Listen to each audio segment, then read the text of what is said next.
taking over. Welcome to Comic Book Streamland, and thanks for pulling up a seat. Tonight, we're chopping it up with real comic book creators, the ones out there in the trenches, making books and getting them into readers' hands on their own terms. This isn't a right versus wrong kind of show. No gatekeeping, no ego. Well, maybe some ego. This is Shop Talk, a late-night bar conversation or barbershop debate, raw, honest, and unfiltered. So if you're cool with being a fly on the wall, stick around. Drop a comment and let us know you're in the room. We want to hear from you. And if you're catching the restream, don't be quiet. Show some love in the comments. Oh, and don't forget, take that towering stack of unread comics and drop it down on the like, subscribe, and share buttons. We both know that pile is not getting any smaller. So, without further ado, let me reveal my cohorts to you tonight. They are Mr. Tom Hutchison from Big Dog Inc. and Mr. J.D. Calderon from Dreamweaver Press. Cohorts? Yeah. I flubbed it last week, and I said, I'm waiting for him to pronounce the shit correctly. It's been weeks. I'm gonna lean into it. Yeah, I'm gonna take it. It's cohorts from now on. Cohorts. That's like dead co-hosts. Cohorts. Okay. Just remember. Just remember.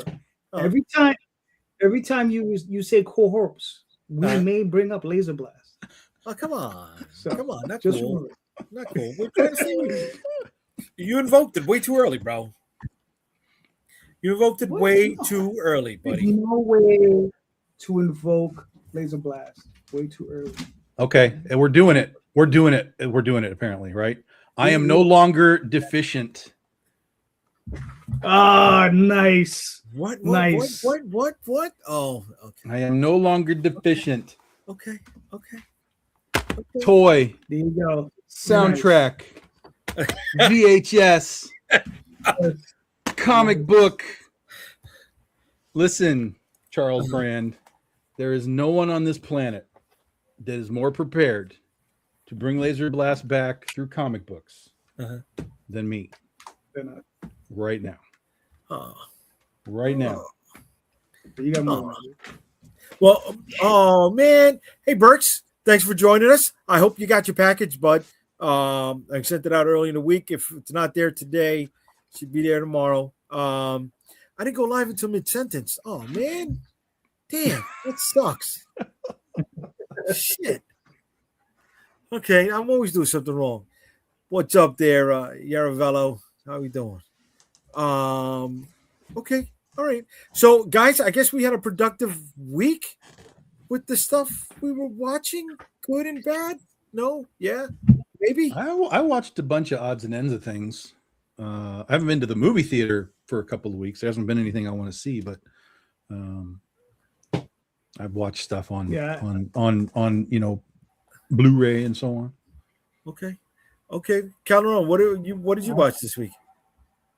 Well, last weekend I watched Project Hail Mary, which I thought was really good. I enjoyed it. And I've been watching The Boys. Yeah. The Boy? What's that? The Boys. I'm tired of it. Boys. I gave up on The Boys. The Boys didn't do it for me anymore. Sorry, fellas. That's fine. It fell short for me after season 3. I was done. I'm going to finish it because I've been watching it, but it just I've seen enough. I've seen enough. There's only so much 13-year-old dick humor I can take in. That's what I'm saying. Like I've seen enough. It's like, okay, people have blown up. Okay, there's a dude who swings his dick around. Okay, like they killed the dick guy. Okay? Like, I get it. It's fine, but yeah. And it's getting torn down too. I want to see the conclusion. Yeah, it's getting review bombed. I think a lot of people are just done with it. Like they've just kind of like, okay, we're done. Wrap it up. Let's go. Right. Well, I'm not shitting on it. You know what I mean? I'm not shitting on the team. You know what I mean? It's just it doesn't do it for me. Yeah. So which one? This is the last season. Okay. Yeah. What? I said this is the last season. Okay. So I just want to see how it concludes because I've read the comics and I know how that concludes. So I want to see if there's any parallel. But it's like I've only gotten so far into the comics. It's like way off kilter of the comics, isn't it? Yeah. Yeah. Oh yeah. Okay. Yeah. Like Soldier Boy is completely different. Okay. In this version compared to the comics. Yeah. All right. Okay. Yeah, I might go back to the comics. I think I read the first of the there's like 6 omnibus versions of it or something, and I read the first one, and I'm like, yeah, this is okay. But again, it was sort of still like, how many times can I hear him say the C word, and it's just kind of wears thin for me really fast. Oh no, I don't mind that. I'm just it's 13-year-old humor. I can't no more. I just can't. I can do it, but I can only do it for a period of time, and then it's like, well, wrap it up. The problem with it's one note. You know what I mean? It's just one note, and you're just like, all right, Garth, move on. Right. That's exactly it. I feel the same way with Walking Dead too. It's like it just feels like we're in the same place again and again and again. Oh, and now here's a batter guy to hit people with it. Okay, and again and again. So it's like it's fine, but it's like, meh. Just kind of it just kind of ran thin for me really fast. Yeah. Yeah, I got the same issue. I get it. And then the other thing I've been watching is Invincible. Yeah. Right. Which I'm still enjoying. And then I started watching something called Dark Matter, which is on Apple TV, and it's about a scientist who goes into a parallel reality, kicks himself out back into his reality so he can go and live the life he wanted to live that this guy did. So he's stealing someone else's life. Even though it's his, it's somebody else's. Right. Someone who made better decisions. And you're stealing. Made you're ripping them off. Better decisions in the sense that like it was the life he wanted to live. Yeah. After he achieved everything he wanted to achieve, right? Fame, fortune, riches, all that stuff. And then he realized, no, I really wanted this other thing. Okay. And but the guy who's kicked into the other reality, he's also a genius like this guy, and he's trying to get back. I remember there was a movie like that with Jim Belushi. Okay. I don't know. It's a Wonderful Life. That's what it is, dude. It's a Wonderful Life. They just Jim Belushi. Yeah. It's a Wonderful Life with Jim Belushi. No, it was not. It was. It's not. It's a Wonderful Life, but it's a Wonderful Life style. Oh, right? context. Okay. Okay. He was a bartender or something like that, and Tia Filoni was his wife in the shitty life or the life he didn't want. So he made the deal. He got the life that he wanted, but she wasn't his wife anymore. So, gotcha.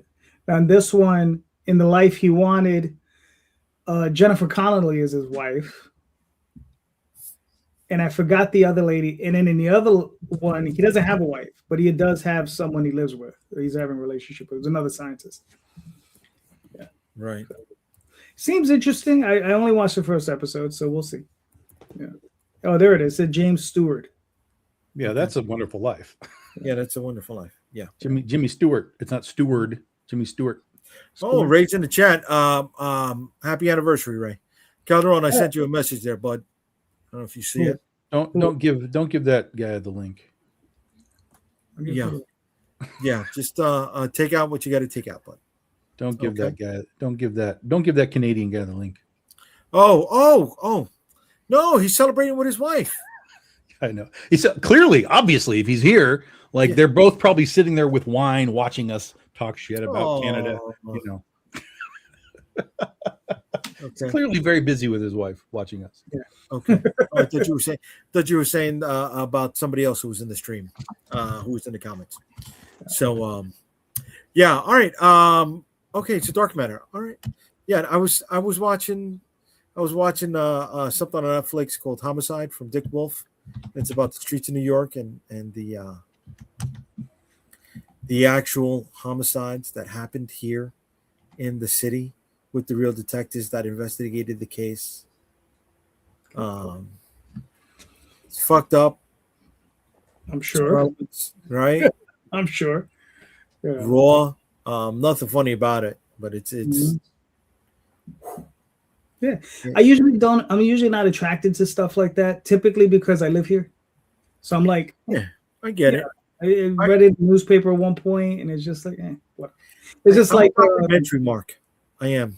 Depends on the documentary. I mean, I like documentaries as well, but it depends on the documentary, you know. Because like that sort of thing. Like I can't watch anything about 9/11. Nothing. Yeah, I can't watch. I got you. Yeah. I got you. I've seen. Yeah, I mean that's something where I've seen what they're allowed to show us. You know, right? All that kind of stuff. Like they did that movie World Trade Center with Nicolas Cage. Yeah, that was a okay movie. It wasn't, you know. I can't watch. Yeah, that was You were in the city? Jose?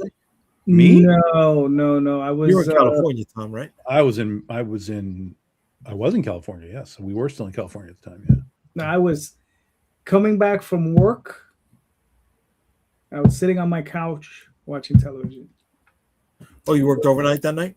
I worked overnight. I was working overnight. I was working 11 to 7 at the time. So it was my first week as manager at Rite Aid in Long Island. My car had broken down, and I had to take the Long Island Railroad into Long Island from my place.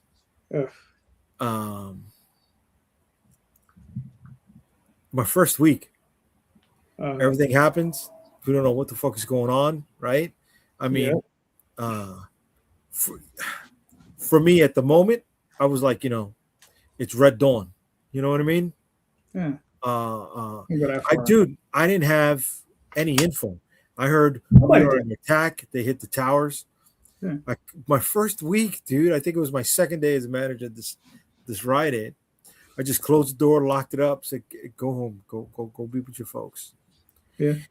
I took the train. It stopped on Jamaica Avenue, and I had to walk to my place from Jamaica because buses were packed. People were crying. Cars were just zooming, trying to get away. Yeah, I think Daphne had to walk home from work. Yeah, that was a tough one. Yeah, that was a tough one. But okay, I don't want to get. All right. Fucking Nicolas Cage. Fucking Nicolas Cage brings us into these moments, right? That's because he's in every possible concept of a film. I mean, he's done so much stuff that like you could be like, what about this? He's like, yep, Nick did this movie. So it shouldn't be 6 degrees of Kevin Bacon. It should be 6 degrees of Nicolas Cage. It should be like 3 degrees of Nicolas Cage. Like this. Yeah. He is in everything. Okay. Yeah. Well, and not all of it is good. So. Not all of it is good. No, but Daddy Longlegs is coming back, and apparently that was good. Yeah, no, it was not. No, I don't. Well, it was successful. Let's say it was successful. Okay. Yeah, there you go. It was. I don't think I ever saw it. Stupid ass movie, but it was successful. Do not insult the Cage. Don't worry, Burke. So I'm not insulting him.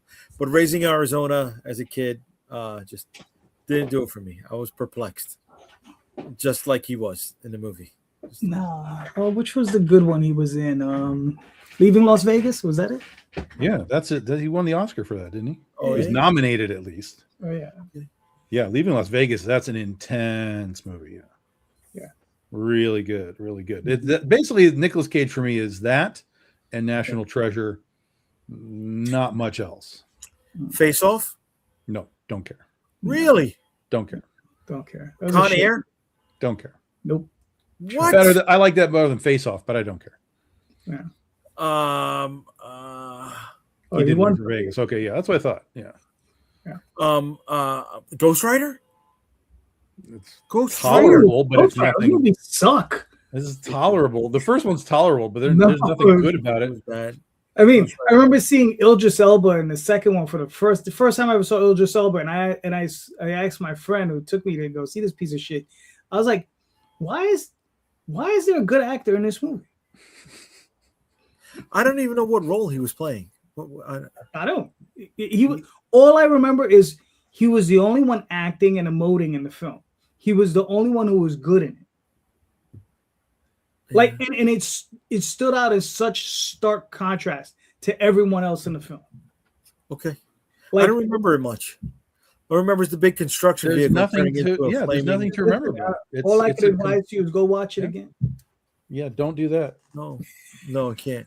Don't And that's that. that's the thing. It dealt with the Dan Ketch era of Ghost Rider, right? It had those villains. Yeah, a little bit. Yeah. Damn, they did Dan Ketch dirty. But Marvel has turned the ship around since then, right? Well, that wasn't Marvel. That wasn't Marvel. It was one of the Fox films, I believe. That was Fox? Yeah. Okay. Yeah. All right. Yeah, back in that day, there was no Marvel. Everything was licensed out. Well, that's the thing. Marvel turned the ship around, right? Well, Marvel created a new ship and then absorbed all of the stuff that they, let out. Dave, what's up, bud? Although brother, they still don't have the Incredible Hulk rights, which is still kind of wild. Well, they can use the Incredible Hulk. They just can't title it. Not by itself. Yeah. That's what I'm saying. That's kind of the crazy thing. It's like, and Spider-Man, of course, but they have agreements to use Spider-Man. But it still is kind of interesting that they can't do anything with the Hulk in a singular sort of fashion.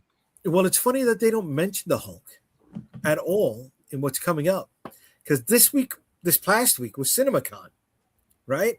The big event for all the heads of and owners of movie theaters to go and see what they're unveiling for the coming year, and all the little tchotchkes and merchandise things that they want us to buy, or they want the movie theaters to buy. If you want to know what the next Beanie Babies is, it's popcorn buckets. Yeah, that's the real. This is Beanie Babies. It's these fucking popcorn buckets. Some of them are uniquely cool. I will give some credit to some cool designs. They did a cool Nosferatu one with the coffin and stuff. There's a few that are genuinely cool, but most of them are just being spit out just to feed this frenzy of give me a popcorn bucket. Let me show you Four car. The Fantastic Four car. Okay, what was a popcorn bucket? Yeah, that was a real thing. Huh?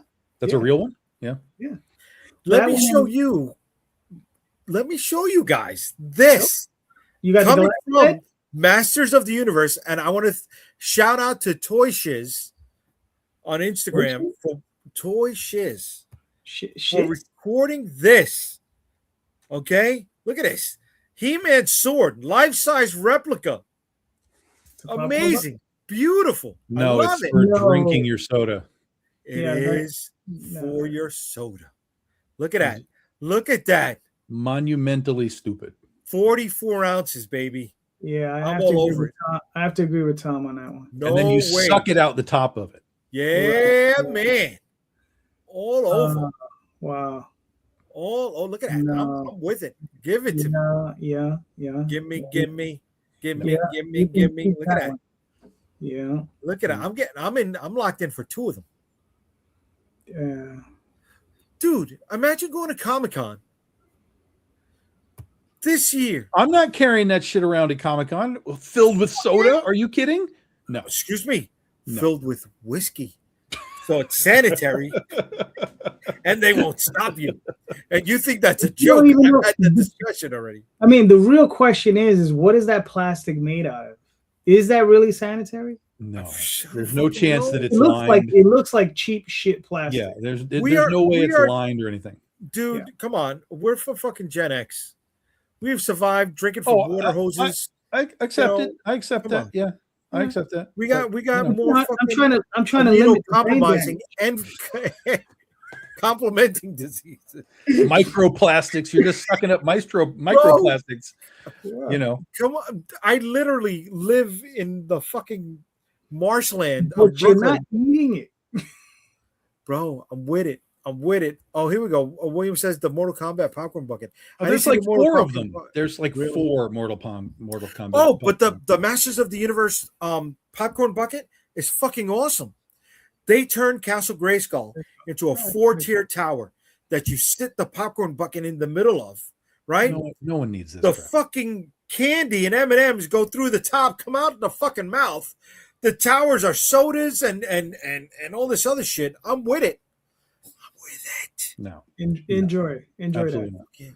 Enjoy that. I'm going to purposely knock that shit out of people's laps is what I'm going to do. Oh, I'm going to be that guy because that's some nonsense. You don't need to be going to a movie and erecting shit around you to watch a film. You know, it's like, oh my God. One time I went to a movie. What was it? I don't even remember what it was. It was not a kid's movie, but it wasn't like an adult movie either. It wasn't like a horror or something, but it was something where it was like, this isn't really for kids. But some lady brought her infant child, and you know how when you walk into the theater, there's often like sort of like a walkway to kind of get to the other side and go up and down, whatever. This bitch brought her infant, laid out a blanket in the walkway, put her kid on the blanket with toys so the kid could fuck around in the aisle while she was watching the movie and we were all watching the movie. I'm like, what am I looking at right now? This is the wildest thing I maybe have ever seen. Holy shit. Right in the walkway. Did anybody trip over the kid? No. I mean, when I go to theaters, I usually go at times when it's light crowd. Okay. She probably did the same thing on purpose, which I'll give her some credit for in that regard. But that's still not how you go to the movies, is bring your kid and sprawl it out in the walkway. Like, but listen, I gotta be honest with you. Nah. Her kid had toys, right? Yeah. But I guarantee you, she didn't have this toy. It was the only toy anyone should ever have, right? So there you go. Oh, snap. It has finally made the appearance. Look at that. Oh, my God. Look at that. Oh, my God. I thought you were going to pull up the laser blast. Hold on. Bring it closer. Bring it closer. Let's give it the There you go. Critic. Look at that. Yeah, boy. Yeah. Look at that. Never take it out of the box. Tom, you got it in. You got it in ahead of time because right now things are bad. Things are bad. I don't know if I mentioned this to you guys in private, but in public, let me say that my cost per figure right now, well, as of 3 weeks ago, was $17.50 per unit. That is rough. How the hell am I going to make an action figure, let alone a slew of figures that complement each other when it's $17.50 per unit? That's your news, folks. That's your news. Shit is high. Shit is fucking high. Well, get used to it because it's not coming down. It's not. Yep. It's not. Another bit of news. For those who are shipping comics out, this is it. After April, the post office will be adding an 8% surcharge to every package. They say it's temporary between April and January. Or shit. It's never going to go away. No, it's never coming down. No. All right. And even if they do it, it'll come back up relatively quickly. Well, every time they come in and say, hey, we're going to bump it up for Christmas, it never goes away. Mm-hmm. Yeah. So that's another bit of news. Let me talk about some happy news. Other stuff that came out also in CinemaCon. All right. Godzilla -0. Oh. Which was a useless 18-second teaser, but really? Yeah. It didn't pop up? No leaks? Well, no, I've seen it. They released the trailer. Like Toho released the trailer. So it was at CinemaCon first, but then Toho released it. So okay. But there's nothing there. There's one shot that people are freaking out about where he's like coming up out of the water and he's got like extra spikes and shit on his shoulders and whatever. So they're all like, "Oh my god!" It's like absolute Godzilla. I'm like, I don't like any of this. Like, so it's a prequel or a sequel? It is a sequel to Godzilla -1. Yeah, -0. So they're giving it a sequel, but they're going in reverse. No, that's real order, Jay. Do you understand how numbers work? No. -1, 0, 1, 2, 3, 4. 5. Oh, I thought you said -0. No. Okay. Well, yeah, it's still being called -0. Okay. For whatever context that is. It's -1, -0. At least that's the way I think I understand it, because it's not called Godzilla 0. I think it's still called -0. Yeah. It could just be a brain dash. fart. Brain That's just- fart. that's- Thank you. That's just Brain that. fart. It could just be a dash. Could be a dash. Godzilla. Yeah, but I think I've heard it said -0. -0. Like in my head, I've heard it. So that could just be people talking about it too. So Is it going to be a worldwide release or in November? Yeah, November. Japan first and then the rest of the world? Usually it's Japan first and then everybody gets it. Like when -1 came out, Yeah. Japan got it, and then we got it like 3 weeks later, and it was supposed to last for like 2 weeks, and it ended up lasting for like 3 months because it was really popular. So they're talking about just an automatic, here it is, everybody, let's go. So we'll see. Yeah. Okay. Mhm. Is Calderon frozen? Probably. He is frozen, yeah. Oh, His audio is not, but he Yeah, freezes. your on audio's occasion. not. I don't know, dude. It was like that last week also for you. Yeah, it might be time for me to get a new rig. So Rig, but you just got a new rig. You mean a router? no, my computer. I've had this for it's going on almost 5 years. You had a whole reset like last year. What was that for? No, bro, that was see, that's the flat circle time thing. It's like that's how long ago it was, because I got this while I was working on my prior job. I'm almost at my new job for 2.5 years now. Yeah. Okay. So it's going on about 5 years. So it could be that Okay. it's starting to act a little wonky on me, but I mean everything else is working fine. So. Check your router first, just in case. Yeah. It could be the router, because I think the router is about 3 or 4 years old too. So There you go. maybe Lady refresh. Okay.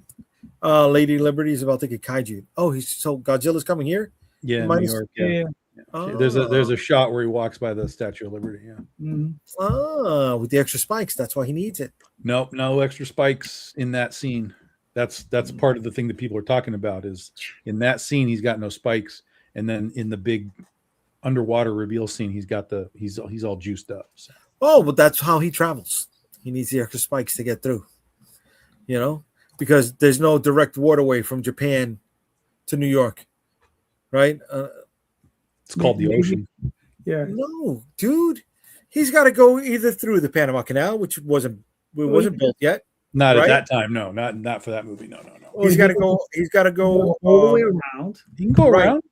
Yeah. He's a big ass monster. He can go around.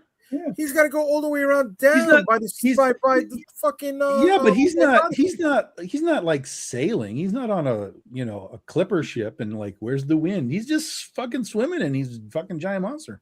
He can get there. He can get there. Mm-hmm. He's bigger than a whale. Whales get around that. Yeah. What do they call it? The Horn of Capricorn, Cape of or Good Hope. something? The Cape of Good Hope. No, it has a different name too. I know. Is that The one just in what it's called? Africa is No, the one in South America. The one. Yeah. the Cape of Good Hope. That's what it called. Mhm. Yeah. It had some other name. It's some of the most dangerous seas you could ever. Yeah, because the fucking Atlantic and the Pacific meet up right there, dude. There's all the riptides and everything. Yeah. Yeah. That's okay. Oh, Yeah, that's all why right, the whalers were always they didn't want to do that. There's more whaling on the west side, but they had to go all the way around and go through that fuck to get to where the whales were on the other side. Yeah. So, all right, do you guys think, like William is saying over here, do you think they're going to go Godzilla +1? The love story, quite possibly. Wouldn't surprise me. Wouldn't surprise me. I mean, if this one is successful, they'll keep doing that. Okay. Mm-hmm. Well, and also you got to remember what he spent $16 million on the first movie. Yeah, and it won an Oscar for best effects. Right, and so this one, maybe they'll spend 23, 24. Well, it's probably higher, and they filmed it for IMAX too. This is the first ever Japanese movie in IMAX. Oh, okay. Okay. But I can still see him saying, "All right, let's keep that budget under control," because that's for sure. Yeah. And I think even Hollywood is realizing that too. They got to keep those budgets under control. That's why Disney fired 1,000, artists. Or Not just 1,000 them, workers. I don't know if they executives. want artists. Huh? Right? Somebody who'd been, Yeah. you're right, a high up editor for 13 and a half years at Marvel. I forget his name. Sorry. He wasn't. Well, yeah. There was a few editors. Editors, right? But the most tenured had 13 plus years. Yeah. So Godzilla Minus One had a roughly $16 million budget. It made 113 million worldwide. Okay. So it did really well. Yeah. So as long as they're keeping the budget in like the 20 million range, and it's a good movie, they'll be fine. They'll be fine. Well, it did really well because it was a drama, right? Sure. Well, because it was a good movie. Yeah. It was a good movie. Yeah. It was a damn good movie. Yeah, absolutely. Right. That swerve had me going. Right when someone was killed, my heart broke. My heart broke. Damn good fucking Godzilla got me emotional. The Godzilla fucking movie got me emotional. Well, listen, you've said it yourself. You're a mark. So. Not for everything. I'm not a Godzilla mark. I'm not a Godzilla mark. Right? Did you not just say that the movie got you emotional?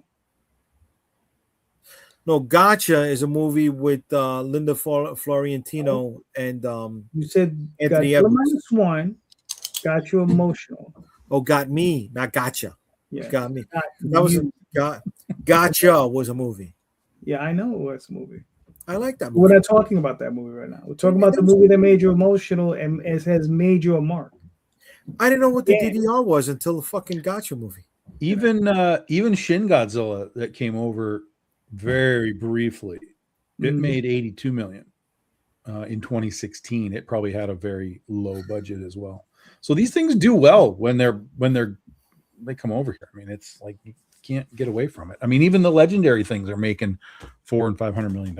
They have much higher budgets, but that Matthew Broderick movie made a ton of money. No, it didn't. That movie, bro, that's a lot of money. Ass. Yeah, that movie was terrible. It had Matthew Broderick. It had Jean Reno. Listen, Matthew Broderick. Yeah. Like, who cares? It's interesting because it did actually make money, especially considering its time. But what's interesting is it actually made most of it international. Really? Yeah. It did okay here. It did 136 million here, so that was good. But it made 242 international. Oh wow!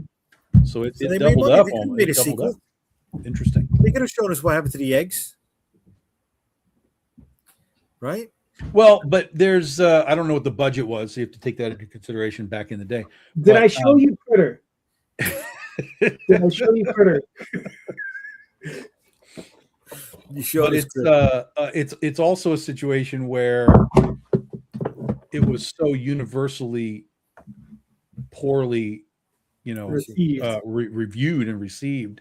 And even now, like Toho was basically like, okay, enough of that. And they bought it back from those guys. So that Toho actually owns that version of Godzilla now. And they put it into Godzilla Final Wars, a movie from, about 10, 15 years ago.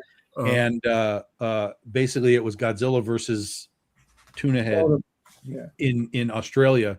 And as soon as the aliens like dropped Tuna Head Godzilla into Australia, Godzilla just basically like flamed it, and it was like, okay, next, let's move on. So even Toho was like, we're going to give the fans what they want, and this guy's going down hard.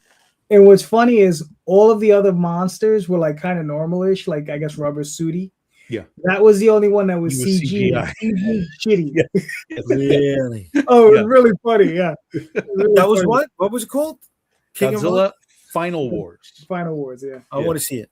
It's a very fun movie. It's very much like Destroy All Monsters from back in the 70s, because it just has like all the monsters, has alien invasion going on and stuff.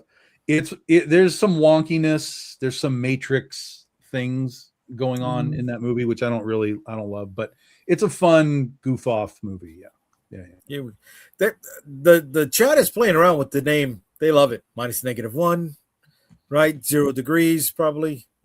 It's all over the place, but it's making fucking money. Yeah, it's a sign of a fucking good movie. Yeah, and something that's gonna be a really good fucking movie. Capped off the Disney night. Oh God. At CinemaCon. Oh God, yeah. What? He's marking out. I am marking really big time, bro. You're not talking about that Doom movie, are you? I am talking about that Doom movie. That's real 50-50 there, buddy. That's real 50-50. It's gonna make money, but as far as it being a good movie, that's very 50-50. Right. Listen, I hope with you that it's a very good movie. I want a good movie from them. But it's 50. I'm 50-50 on that one. Yeah. And look, and if it gets released on the same weekend as Dune, I'm seeing Dune first. No, it got moved up a week. Oh, okay. It got moved up on their part. I don't know. The whole religious angle of Dune 2 kind of turned me off. But that's what the book is. The book are very, very religious. Understood. You know, then I'm not going down that route. I can't. All right, check this out. You're a heathen and you don't believe in anything? Pretty much. Eric Voss of New Rockstars. Quickly. Why are you showing this to people that don't want to see this? Exactly. No one wants to see. No one wants to see these spoilers. Take this off the screen. These are not spoilers. This is in the trailer. But the trailer's not released. Right. The trailer's the trailer is not released. It's not. Why are you spoiling? No, they released it at CinemaCon for that, and then there were reporters like whoever that Eric Voss guy is, who then went and said like, "This is what I saw in the trailer." That's my whole night. I got a whole thing planned with this. No, we can do better. We can do. I got that. I got this. Come on. I don't want. I personally don't want any of that shit. Yeah, I don't want to see that shit. I want to wait. It's gonna probably come on a week or two and I release that and we can watch it. I don't want to sit here and read through it. I got the whole night set up for fucking religious doomsday. No, we could talk about Dune and the religion that's involved in it. I don't want to talk about Dune. Why it works so well. You understand? We can discuss because The Passion of the Christ came out a few years ago, right? That was a great film. He's making a sequel, apparently. Right, and Mel Gibson is doing another one. He's doing another sequel. Yeah. I'm not gonna watch it. And then we can also go back and talk about the Ten Commandments. But it's the crazy part about Mel's sequel to this is that he has talked about part of his struggle to do this is the idea of Jesus going to hell and how he deals with that portion of it before he then comes back up. And that to me is like, I'm like, yo, he's deep in it and he's trying to figure out like, how do I present hell in this, in this sort of context? Like that's enough for me to be like, okay, show me what you got, man. I want to know what you're going to bring to the table. That doesn't make any calls for me. That doesn't. I don't want to see it. I don't want to see it. Not gonna happen. Fantastic. Yeah. I'm 100% ready to see that because the first one was just brutal. It was basically like religious hostel, right? It was just fucked up. Torture porn. Yeah, right. Yeah. That's it. It was. Obviously it had more than that, but but this one you're now moving past that section of it, and you're talking about his descent, dealing with hell, the resurrection, all that kind of stuff, and then obviously his ascent up. Like that's going to be wild shit. And I'm fully on board and ready to makes for good fiction, doesn't it? And the thing is I don't even understand why you act like this, Jay. You're doing a story about Excalibur, which is just steep in Catholicism and religion. It is. I've stayed away from it. You understand? Totally. That's the only part of the thing, right? Why would you even do that? You've just totally neutered. Hello, I'm not. Whoa. I'm not doing it. I'm doing a shield, right? So I can go that parallel path, but not be bound by those rules. It is extrapolated from that story, right? So I mean, you should embrace everything that it is. Not all of it was. You should embrace. It was all about that. You're talking about night. You're talking about religion, and that's the whole. Like Christianity, it adopted other theologies into it. I mean, it's the only way to go, bro. I'm just, Yeah.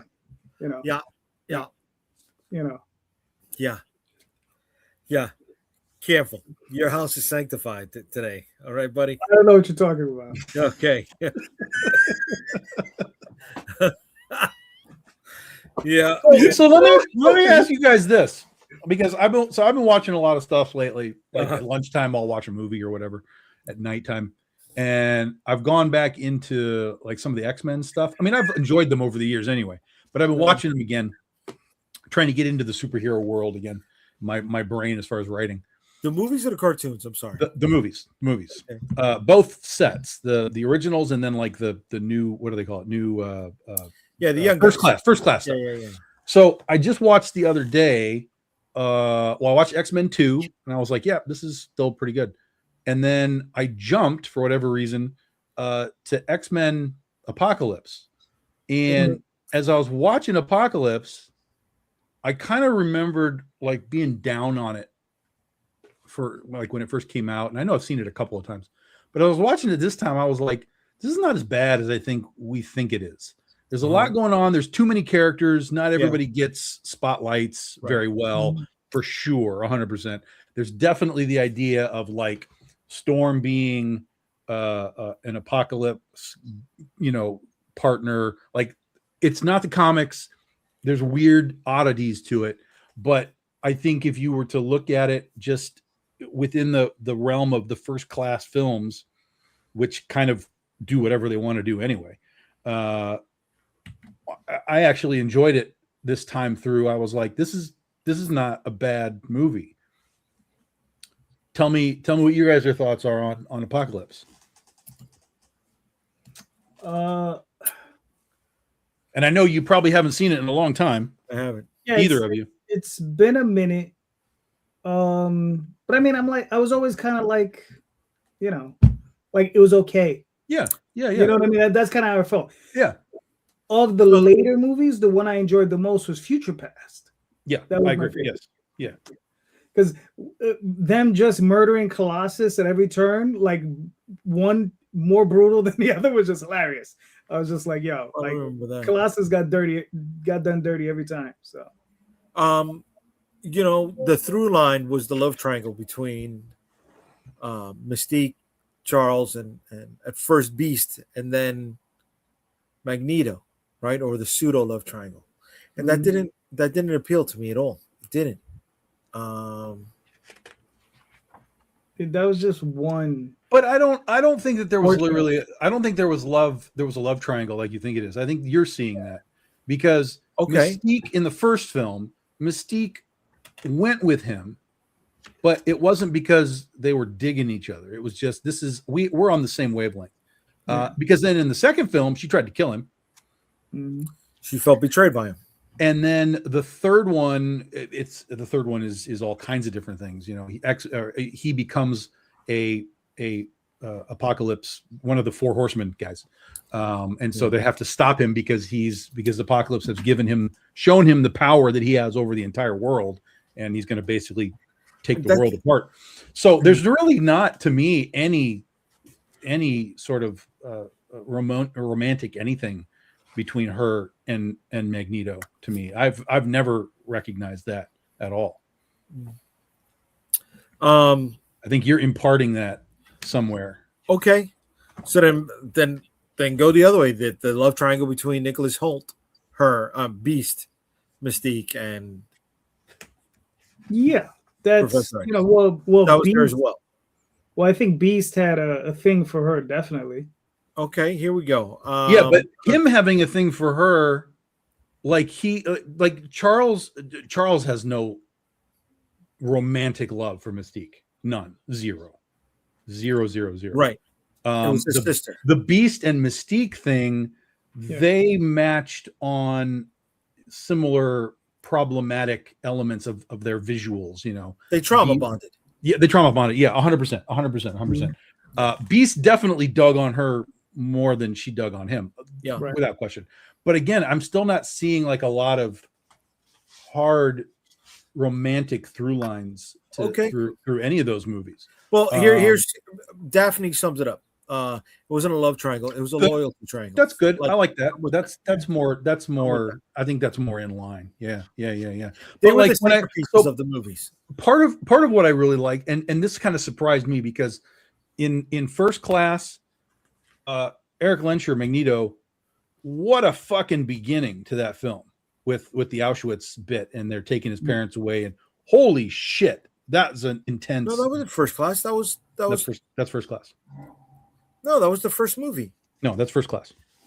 Well, they might have done it. They may have done it in both, But First Class is where you have him because that's where he meets up with Kevin Bacon, who is right within the movie. Right. So I'm just within those First Class movies. That's such a fucking crazy, amazing beginning. What the fuck is his name? The guy who plays Fassbender? Fassbender, yeah. Fassbender then as Magneto in that movie, unbelievable, great. And then in this one, you get a similar moment where Magneto's being taken away from his family, and his daughter, her powers kick on, and it's all like nature based, and like all the birds are like coming in, and it's a very parallel to that first movie. And then obviously, spoiler alert, they get killed. But like when I was coming out of that, I was like, how the fuck did we go from this movie to the shit pile that is Dark Phoenix, as opposed to just getting like a Magneto movie, like a Brotherhood of Evil Mutants, Magneto focused. Like there's so much you can do with this character in storytelling and in powers and whatever. Like that was the missed boat, I think, right there. If they had just said like, we're going to do the Magneto side of this, you would have had something. And then, but instead we got that just mind-blowingly bad Dark Phoenix movie. Main character, I didn't understand that. No one understood any of that movie. Yeah, but anyway, I came out of this Apocalypse movie watching it again, and I'm like, yeah, there are some failings of things, but I had sort of a different appreciation for what it was, sort of, removed. I probably saw it maybe 5 years ago again, but for whatever reason, this time I was like, oh, this is. I don't think this is as bad as we think it is. You know, a movie I enjoyed that I thought when I first saw it, I didn't think I would, was the New Mutants one. Oh, I hate that movie. Oh, I really hated it. Here's the thing. To me, it's very much similar to like Wonder Woman 84. Like it has the right pieces, but they're all put together wrong. And so you get this thing, because I think there are elements that I like about the movie. I like the Spirit Bear and all that kind of stuff. There are things that I like about it, but I think as a whole, the execution of it with the center, the mental center, and none of it vibed for me, which is a shame. I think the cast was decent. I think they picked good people for the roles. I'm going to agree with that. But the execution just fell really flat for me. Oh, because I liked, who's that lady? Mary Taylor Green. I don't know. The young lady. Professor girl. No. She played Anya Taylor-Joy. Yeah, that's it. Anna Joy Taylor. Yeah, Magic. Anna Taylor. Yeah. Fuck yeah. Yeah. She was I think that was perfect casting. Trust me. You want to light the internet and the social world of comics on fire. You put her as Magic in Doomsday, and there's your $1 billion just off of that alone. Yeah. Yeah. I what I don't get the and give her a lot recent Lockheed, fanfare that she's getting in comic books. Right? Since just before the whole Phoenix 5 storyline, Magic has been getting a boost. Magic's had love for many years of late, especially really ever since she got that black suit and the sword. All the anime people lost their shit over that, because that's hardcore anime American design. Yeah, for sure. Yeah, that and that was just before the whole Phoenix 5 time, right? Because she didn't have that in X-Force at all. In X-Force, Magic wasn't in X-Force. Excuse me, she didn't have that in New Mutants at all. She had the Colossus arm, right? Yeah. Well, she had varying things, but she wasn't in that black leather thing. No. Yeah. Right. Well, after the New Mutants, she got regressed. They went through that whole thing where they thought she died, but then she had just regressed and became a kid again, and she had to kind of grow back up again. Right. And then she was a non-factor up until House of M, right? Yeah, I remember her being a part of the whole House of M storyline. Yeah. And then they did the Secret Wars thing, and they went back to Inferno and all of that, and the Dark Child part came back, and all that. That's Mark Silvestra's done it. Oh, that's when she popped up again? Well, she was definitely doing Darkchild stuff in Secret Wars. The new, 10 years ago Secret Wars, but whatever. Yeah. Okay. She was part of that Inferno stuff. Yeah. Yeah, that Inferno storyline was I was looking forward to it, and then it went off the rails. But the original Inferno storyline was great. Why can't we get something like that? Why can't we get X-Men Australia? Because you can't do it again. Because once you do it, you can't do it again. Civil War. Oh, interesting story. Civil War 2. No one cares. Stop doing Crisis on Infinite Earths. Crisis on Crisis. Move on. You got to do something else, man. Right. See, Daphne's talking about the sword looking like Berserk, and that's what I'm saying. Like anime, they're all swinging crazy ass swords. So yeah, I'm with that. I totally see that. Where are they gonna go? Oh my gosh! See, damn it! You didn't want me to talk about the fucking trailer, and I'm primed. I'm primed to go in that direction right now, dude. No, why? We'll talk about the trailer when there's a trailer. Right. When people have seen it, not heresy from some guy who's not heresy. It's heresy. It's heresy until I see it. It's heresy. Yeah. No, it's not, because it's confirmed by multiple other people, right? Other folks who went to the cinema corner, who sat in the theater. Yeah. It's sort of the whole thing, man. Yeah. What else you got from CinemaCon? I don't even know what they played, honestly. Outside of Godzilla and Doomsday, was there anything else that they did that was new? He-Man had a presentation. No, but new. Like we've seen that.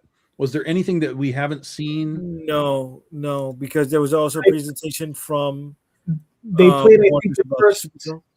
I think they played the first 9 minutes of Dune for everyone. I think that was in there, either 9 or 13 minutes, something like that. So it was like the first opening scene or something, and everybody said it was an incredible. It looked incredible. Yeah. What's the matter, Jay? What do you got that pain? What's incredible about the sand? It's just sand. It's sand. Okay. So is Star Wars, Jay. Star Wars. Not all of it. Not all of it. Not all of it. Right? Sometimes it's snow. Sometimes it's that weird crystal snow that has blood underneath it. That's salt. That's salt. That was salt? Salt. That was salt. And that was salt. Jay, they repeatedly tell you it's salt. Like painfully enough times they're like, oh, look at this salt. Oh, look, the place is covered in salt. Oh, the salt's going to do the salt. Like fucking Rian Johnson. We get it. It's salt. Move on. God damn. Hate that movie. I blocked it out because I don't remember them saying it was salt. Yeah. It's painful because you have the walkers coming, and so they have to keep reminding you that it's not Hoth. They're like, this is not Hoth. No, it wasn't walkers. It was gorillas. Yeah, but they're walker designs. Yeah. They're a different design, but they're walkers. Yeah. Here we go. Yeah. JD is getting real Anakin Skywalker. Damn right. I'm gonna start cutting motherfuckers up, bro. That's why he doesn't like it. Yeah. But you know what it is. But Dune is coming, and it's everywhere. I'm telling you, it's gonna be excellent, and it's probably gonna smash Doomsday. So that's probably the really bad. I got it. No, it's gonna smash. Well, if Doomsday is bad, then for sure. But if Doomsday is even remotely Deadpool versus Wolverine, it will obliterate everything that's around it. No. Are we talking dollar amount or are we talking attendees? Well, if you have more attendees, you get more dollars. Right. No, because I think Dune is going to have more IMAX theaters booked to them. And that's a higher ticket price. Sure. Right. Yeah. That's one of the reasons why. So Jumanji moved back to Christmas. Mm-hmm. Doomsday moved up a week and took Jumanji's spot, so they can get those IMAX vacancies, right? So the dollar amount, doesn't mean. I mean, look, I don't care what you tell me. The Dune movie is going to be better than Doomsday, no matter what. I hope it's good. Better director, better. I mean, and that's not to. I like Denny. I like the cast. Yeah, that's not to shit on the guys who are doing the great directors, but I just think Denny is, Look, I like the first Dune. Mm-hmm. Second Dune, like I said, once they started leading into the theology of it, I checked out. If the whole movie is that, I just think you should embrace it. That's all I'm saying. I'm not gonna embrace it. I just think you should negative. I have tried multiple times to watch the second Dune, and I've never gotten past the screenshot of Timothy Chalamet in the dirt. No, and I'm like, I'm already bored. I'm looking at this guy in the dirt, and I'm already bored. So I've never clicked play. I can't do it. Right. I just can't do it. Yeah, I don't like him. I don't like Zendaya. I don't like. I like Zendaya. Batista is in that fucking movie. Everything in Batista is in his mid-level shit. I like him as Drax. Nah, I don't like him. I don't like him. I will say that is his most character. Like he put the most into that for sure. 100%. 100%. You didn't like Blade Runner 2? Oh no. Fuck no. No. Blade Runner 2 was bad. Blade Runner 2 was bad. I'm sorry, Ryan Gosling. You know, I'm really enjoying Ryan Gosling stuff, but it's not good. Blade Runner 2 was also Denny Villeneuve. Yeah. William Stubis, his favorite Dave Bautista movie. I have seen him in nothing. Yeah, where I'm like, wow, this was a great movie. And I'm not saying that he's necessarily the guy that takes him down, because in a lot of movies he's just sort of like the second or third guy. Yeah. But like even for example, James Bond, he was in a movie Spectre, right? Yeah. He doesn't really do anything. He's just a fighter. He's just basically like a Jaws character, right? He's just a big bully guy. But Spectre was a fucking mid-ass movie too. And he was in it. So every time I see him, I'm like, this movie's going to be bad. Like, I'm really bummed out right now that I found out he's in goddamn Highlander, because now that movie is probably going to be a mid-ass movie. He was in Wrecking Crew with Jason Momoa. That you're not telling me anything that is of value right there. And the way he feels about Batista is the way I feel about Jason Momoa. You don't like Jason Momoa? I didn't like him. I just said I've never seen him I don't think I've seen him in a good movie. No, the Aquaman movie is okay. Okay, it's okay. It is okay. Yeah. I think he's going to be good in the role of Lobo. I think that's perfect.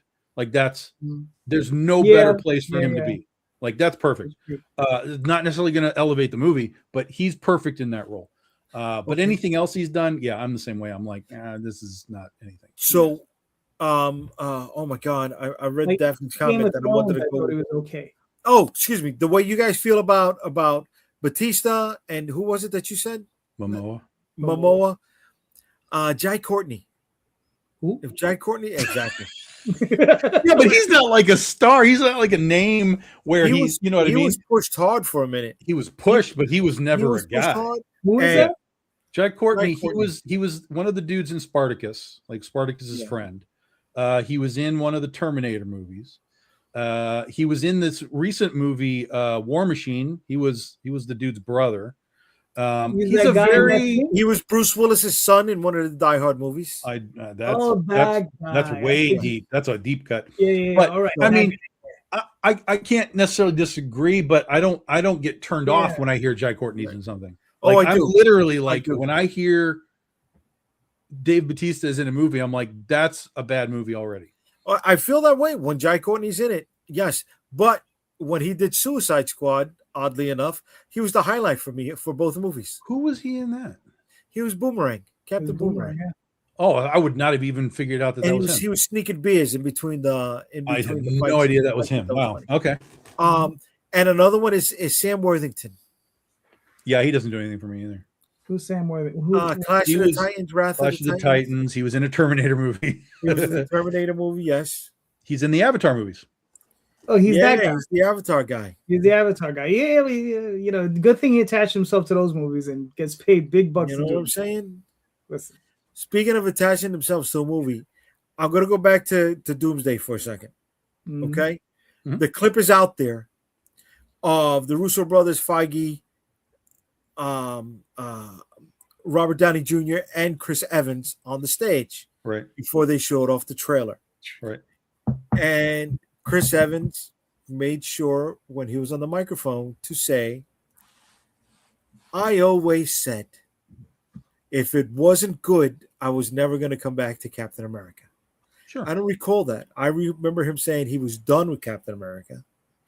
Yeah, but there's always those, like, if there's a way to do it will do it. Even Robert Downey Jr. said the same thing. He was like, Right. I don't know if that's. And the way to do it is a ton of money being dropped at your doorstep. Well, a ton of money, but also he's not coming back in Tony Stark's case or Robert Downey Jr.'s case. He's not coming back as Tony Stark, as Iron Man.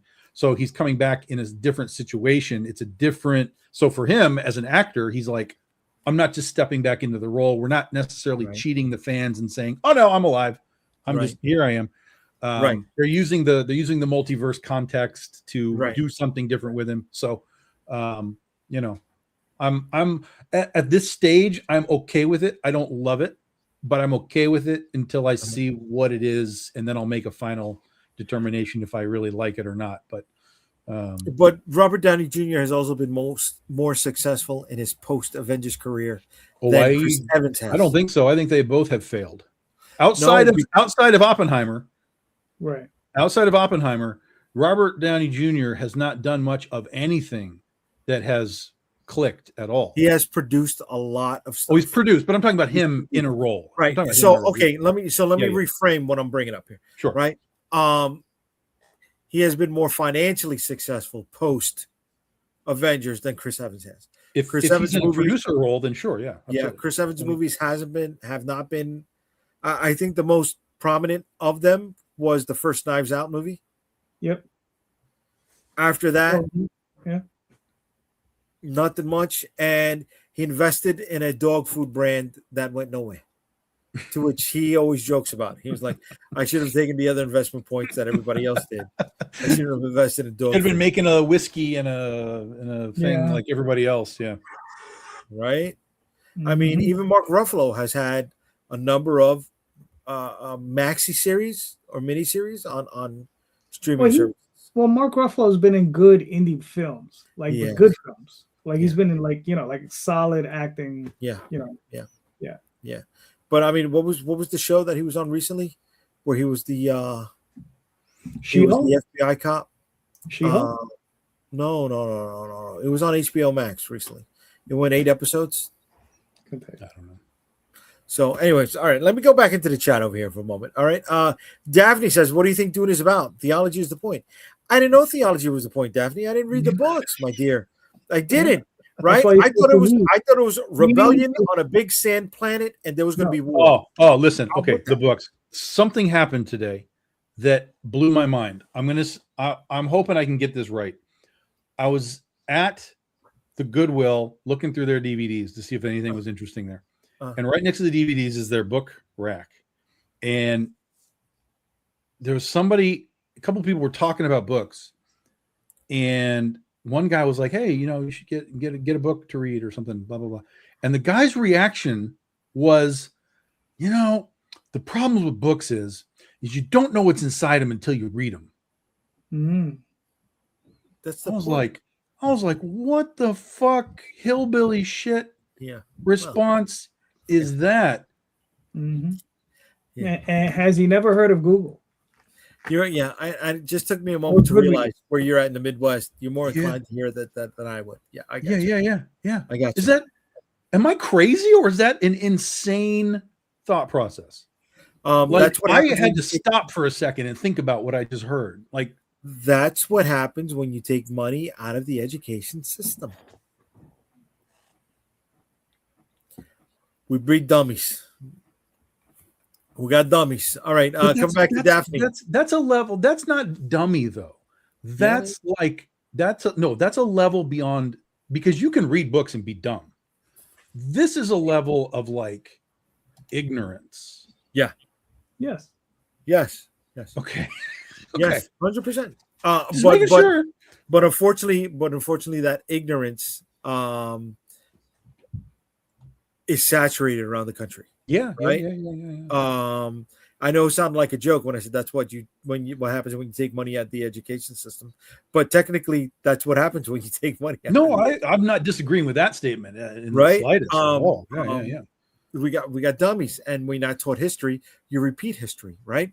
And we're not showed how they pulled the wool over people's eyes in other historical moments.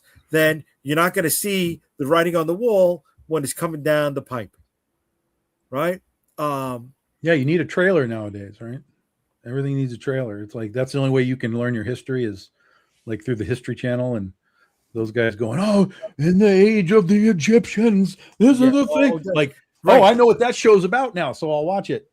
If you turn the truth and market it like a conspiracy theory and add all the bells and whistles to it, it'll be that much more absorbed by the greater populace at large, right? There was a point where the average newspaper was printing up at a 4th grade reading level.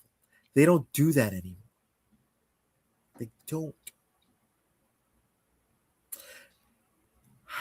I was talking to somebody, he's 25 years old, young man, doesn't know how to write in script. Oh, yeah, that's not taught anymore. Yeah. Sure. That's one of the jokes. That's one of the jokes nowadays where it's like, okay, if we ever have a civil war and it's Gen X against everybody else, all we have to do is write our plans in script. Oh, and no one would know what the fuck's going on. Not just that. Don't know which way is longitude and which way is latitude. It's worse than that, my friend. They can't tell time on a clock with the hands. Yeah. Yep. I mean, oh my God. We got dummies. Oh my God. We got dummies. All these people going to see Batista movies. It's ridiculous. I blame Batista on all of society's downfall. When it's more important to them to pay $150 for a Balenciaga scarf than it is to pay their fucking light bill, there's a problem. They're buying Masters of the Universe drink swords. That's the problem. I pay my fucking bill. I'm fucking Gen X, baby. Okay? I'm fucking Gen X. All right? Shit. And then you know what? Maybe that is also a bit of the problem was us, the Gen X folk. Right? How many of us were latchkey kids? How many of us were self-taught? How many of us were educated until the street lights went off? Right? Mm-hmm. How many of us had 2 parents working 2 jobs, or one parent trying to raise a family on their own? So we had to educate ourselves, and maybe we thought that the next generation would take that initiative as well, and they didn't. And we didn't guide them either. So is part of it our problems? Oh, yeah. No, clearly Gen X was definitely like, figure that shit out. And they decided not to. Yeah. For sure. And we never really like reset from that. And then the millennials started giving their kids participation trophies and it was all over. Yeah, bro. Like if I was how do you do that? What, this is broken. Fix it. What do you mean? Fix it. I wasn't given an instruction booklet. I couldn't go on fucking YouTube, right? I had to find a way to fucking fix it. It is interesting that we now have access to basically all the information in the world at your fingertips, literally on a little mini monolith in your hand. Yeah. And yet all we can do with it is, dress like sluts and dance to K-pop. I don't mind K-pop. I like K-pop.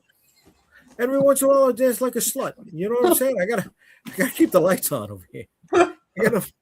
I got no problem shaking my moneymaker. We got to see JD Rosario's Galactus slut cosplay. That's something we all have to pay for. We got to pay for this. It's already prepped. You see the mini skirt, right? You see the mini skirt, right? I could go all Scottish, right? And be commando underneath that. And who knows? Maybe you get a little bit of under butt cheek. Maybe you get a little bit of under ball. Maybe you get a little bit of the tip of the shaft. Who knows? Maybe I went too far. Maybe Galactus is Scottish. Maybe that's why he's wearing that. Maybe I went too far with that. Maybe he's wearing one of those. Funny week of desperation there, sir. What do they call them? Utility kilts. There you go. I like utility kilts. Yeah. All right. Yeah. All right. So let me hit up some of the chat over here. All right. William Sang saying that the Mark Ruffalo show I was talking about was called Task. Never heard of it. VNet's referring to you, Tom, when he says, took Never Judge a book by its cover to heart, unfortunately. Rosario is spitting facts. Word dog. Spitting something. Yeah, boy. Gen Xers becoming boomers, and it starts with this stream. Yes. Get off my lawn, son. Get off my lawn. Kids these days are you can't ask it to read cursive. Okay, the phone. Dude, participation trophies were given to Gen X. Y'all were never in T-ball or little. I never got a participation trophy. I never got a participation. Never. Now, I might have gotten like second or third place. Yeah, but it wasn't a participant. Yeah. It wasn't you showed up so you get a thing. Yeah, I had to come in first to third in order to get a ribbon or whatever. Yeah. Yeah. I got a road rash from sliding into second, and I was told from the other side of the fence, don't cry, don't cry. So I earned all of my points, baby. I earned all my points. Suck it up. Millennial kids were the ones given participation trophies, not given them. They were given. Yes. Oh, wait a second. We were VNet. VNet sounds like he may have been a millennial. VNet. Hope you don't get upset at me, bud. Hope you don't get upset at me. All right. But whatever. God. Listen, we're the shit is all over the fucking place. So yeah, I'm looking forward to seeing Masters of the Universe. I'm looking forward to see Avengers Doomsday. I'll even go fucking see Dune. I don't care. Those are the 3 movies that I know about coming out this year. I will see it because I need a little fucking break from the reality, right? I just need a little way to say, hey, it's time to chill. It's time to check on something else. Just like Rod Espinosa's book, which is coming up, and Calderon just signed off. Motherfucker. I'm back. Rod Espinosa's book will give you a little bit of reprieve from the everyday. Yes. Give us a heads up. If you like high adventure, high fantasy, Lord of the Rings, Dungeons and Dragons, that type of adventure story, this will possibly be the book for you. This will be something you'll enjoy, right? A story about a young lady traveling from her hometown and finding her way in the world. And, Rod, this has been a book Rod has been working, I think, for the last 10 years, right? Okay. And this is the first 5 issues. Now, the thing is with the 5 issues is that they're beefy issues. They're like 48 pages a pop. So, we're looking at something like the book, I think, came out to 240 pages. So it's a pretty beefy book. So it's going to be a nice size. We're offering up trade paperback edition. We're also offering up a hardcover edition. We're offering up signed limited editions, remarks, that sort of thing. So, it's coming along. It's going to be fun. So, okay. Yeah. Very cool. I'm putting the link here in the chat for anybody who's interested in it. Yes, Burks, you like that segue, brother. I know you like it. Working on it, as opposed to Calderon's segues the other day. It was just like they hit or miss. Sometimes they make it, sometimes they don't. You're like, so that is in the chat for anybody who's interested. Mm-hmm. All right, here we go. These preview pages look amazing. Yeah, man. Like I said, he's working on a long time.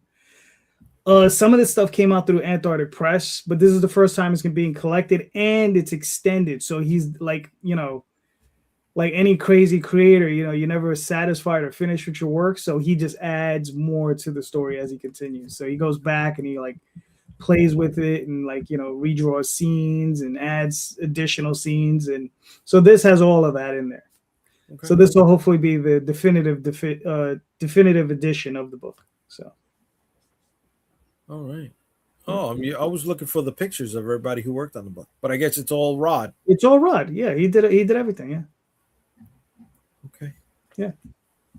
Writes it, draws it, pencils it, the whole thing. About $900 away from the goal, 20 backers, and he's got a month left. Okay. Yeah. Way to go, I launched it today. So. Oh, you launched today. Look at that. Way to be. Mm-hmm. Another book we got coming out, I believe also from Mr. Calderon, is Maggie's Grace 1, 2, 3. We spoke about this last week, right? Yep. Magic Grace goal. Yep. So this is catch up. So if you missed it the first time, you can catch up on it this time. Magi's Grace is a story about Magi and Grace, teams of monster hunters and negotiators, really, because they're sent in whenever cryptids and the supernatural have an issue. They send these two in to negotiate the deals, and sometimes it requires a little bit of head lopping. So that's where they come in. All right. Right. And this is with artwork by C. Michael Lanning and with colors by Chompe. Chompe. And how much longer you got left on this one? 17 days, I think. Oh, way to go. You're already funded on that. Okay. 16 days, yeah. Mm-hmm. Way to go, brother. And I'm going to put that also in the comments for anybody else who is interested. Here we go. Brother. Now I just have to hold off on Oswald for at least 2 weeks. I don't know if you can. It's hard, man. It's hard. It's like I'm like. Oh. Besides that, anybody who has been following us for a while knows that we were doing a creator crossover trading card set. The first 3 cards have been released, and they were in Tom's stretch goal, Calderon's stretch goals, and my stretch goal for Vicky Sticks, and that is cards numbers 2, 3, and 4. Well, this week we got a launch for card number 4. Excuse me, for the 4th card, which is card number 6, and that is Snowball. Tom, you want to, since he's not here, you want to give a little bit more of info on this stuff, brother? Well, these are all stretch goals. So it's the first stretch goal for all these campaigns. The first 3 are all unlocked, and you can get them. They all have late pledges. Like you can see, it says late pledges available. So if you missed out on them, you can go back to those campaigns and still get the card. And then as we do more campaigns, we'll let you guys know when these are happening. Snowpaw is live right now, so go to Rob's campaign and get that first card. I'm launching in a month, May 22nd. That'll be card number 7 at the bottom left. That'll be my second card. And then I know that Marvin, who has card number 1, he's supposed to be launching sometime in the next month as well. So we just want you guys to bounce around and try out some books, and you get some bonus cards. And on the back, all the cards form one big 9-piece puzzle as well. Yes, it does. I'm sorry, I just realized something over here. The comments section has the link to Rob's campaign. So if you want to get your hands on that card, I believe it is already it's unlocked already. I think so. I know he was really close to it. And then I know Rob has the links to the previous campaigns on his thing too. So if you just want to start there and go get a book, then you can scroll through the campaign and you'll see the links to the other ones, and you can do the web thing. Yes, and all the links are on our campaigns as well. Late pledges are going to be available until December for everyone to get their hands on these cards. Yeah, I've got some late pledges on mine. Mine was the Legend of Oz, Wicked West in January. I've gotten some late pledges out of that, so people are definitely cluing in to something that they missed, and that's great. Nice. I only got 3 late pledges. I don't know. I'm still pushing. Let's see. We got a whole year left to fulfill on these guys. All right. So yes, the links to those books are in the comments, folks. You finished up, didn't you, Tom? Your campaign finished, BD 13? Yep. 16? Yep. No, it was Legend of Oz. Oh, sorry. Yes, the one we just did. Yeah. BD 16. Yeah, that finished on Wednesday. Yeah. Okay, way to be, so man. We're gearing up for May 22nd, which will be Goth Day. So we got a little over a month. We'll have the landing page or whatever you call those things, probably sometime next week. And we just got from the printer, the BD 15 anthology is here, and the BD Index is here. So these will start shipping out tomorrow. Very nice. I saw the car packed with all those packages today. Freaking FedEx, man. FedEx shows up. Well, FedEx tells me 10:30 to 2:30. So we're gonna show up at the delivery point. I'm like, okay, that's fine. Normally they show up by about noon, So I just went down and to be ready for them to show up. They don't show up. They don't show up. They don't show up. I go have lunch. All right, I'll have lunch. That's fine. I go wander around town. Like, hey, let me go see what's going on in this town. I wander through town, like going to different stores. I went to a pawn shop. I went to some other places. I'm just like literally killing time. Then I go like back down into the main town. I go bowling for a half an hour. I'm like, where is this guy? It hits 2:30. It's gone. Now it says the little tracking thing says, oh, nobody's there. We'll try again on Monday. I'm like, it's the UPS store. What are you talking about? So I look at the picture and I'm like, this is not the UPS store. So I call the guy. I'm like, you went to the wrong place. This is not the doors that are the UPS store. Well, that's where I was told to go. I'm like, you went to the wrong place. This is not the address that you have. What do you mean? I'm like, go 2 doors down from where you were. And that's the UPS store. There's literally big blue signs on the windows that say ship and pack and whatever. It's like, oh, okay. So an hour later than he was supposed to be there, he did come back, thank God. So I didn't have to wait until Monday. But yeah, he was like, yeah, nobody's there. I'm like, you're at the wrong place. Thanks for that. That's what happens when you take money out of the education system. They don't even want to try because they used to get in participation trophies. That's what it is. All right, guys. Well, listen, we hit the hour and a half mark. I want to thank everybody who hung out with us for this long. I appreciate you all. If you did, you're locked in with us. You're locked in. We're going to start inviting you now to Thanksgiving. All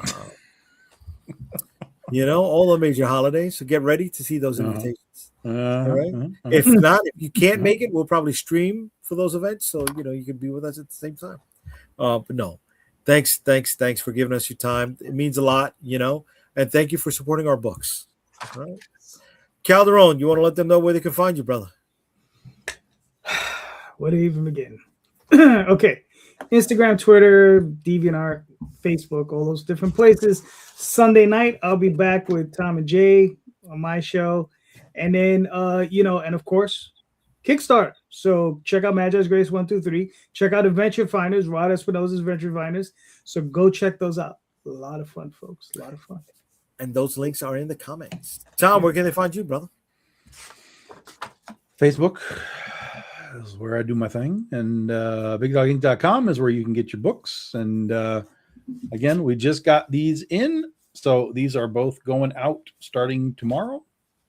Keep your eyes open for that. And we'll start teasing all of our Goth Day stuff next week as well. Nice. Before I tell anybody where they can find me, William says, what, no Street Fighter discussion? LOL. I'll say this much. That's the thing you want to talk about. Holy shit. It was a lot. There was a lot going on. Yeah. On. But I will say this little Easter egg, which I was told, Ken and Ryu, they're not wearing the exact same outfits, but they're wearing similar outfits in the nightclub that Ken and Ryu wore in the original Street Fighter movie. So that's how you put those little Easter eggs and bits of nostalgia in there. They'll get my money. They get my money. Oh, dude, that looks incredible. Yeah. I mean, it is all camp. It is all superpowers. It is all over the top. Oh, super camp. Yeah. Super camp. Is this Summer of Momoa? This got to be the Summer of Momoa, right? Because he's going to be a Street Fighter and he's going to be in Supergirl. Summer of Momoa. No one cares about Supergirl. I'm all over it. And then Burke says, shit, that's a long ass drive. You could fly. You could fly. It'll be more expensive, but you can fly. All right. And you can find me in these locations, folks. Pretty much Unstoppable Comics on everything except for YouTube, where it's Comic Book Streamland or Jay the Unstoppable. So thank you all for hanging out with us this long. I appreciate the time you gave us. Hope you had some laughs. And please buy these books that we're putting out there because they're fucking kick-ass shit. Night, everybody.